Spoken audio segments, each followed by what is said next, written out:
அசாமுடைய தேமாஜி மாவட்டத்தில் ஏற்பட்ட காட்டாற்று வெள்ளத்துல 300 மீட்டர் நீளம் இருக்கக்கூடிய இரும்பு பாலம் அடிச்சுட்டு போகப்பட்டிருக்கு.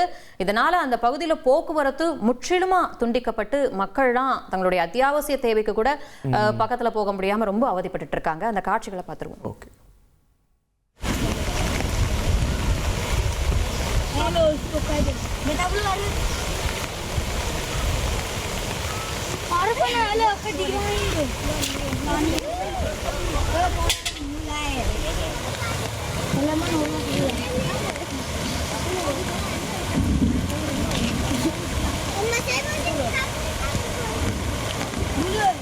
அடுத்த செய்தி காஷ்மீரில் செனாப் ஆற்றில் வந்து நீர்மட்டம் உயர்ந்திருக்கு. இதனால ராம்பன் பகுதியில் இருக்கக்கூடிய பாக்லிஹார் அப்படின்றோடைய அணையினுடைய 2 மதகுகள் வந்து திறக்கப்பட்டிருக்கு.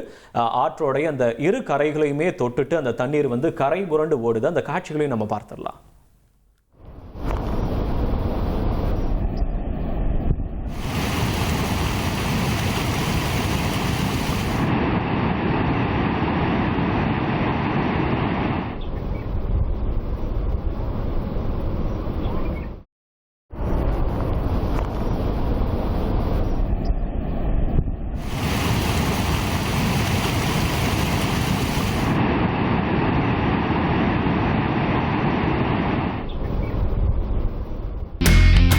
இனி செல்லும் இடமெல்லாம் செய்தி.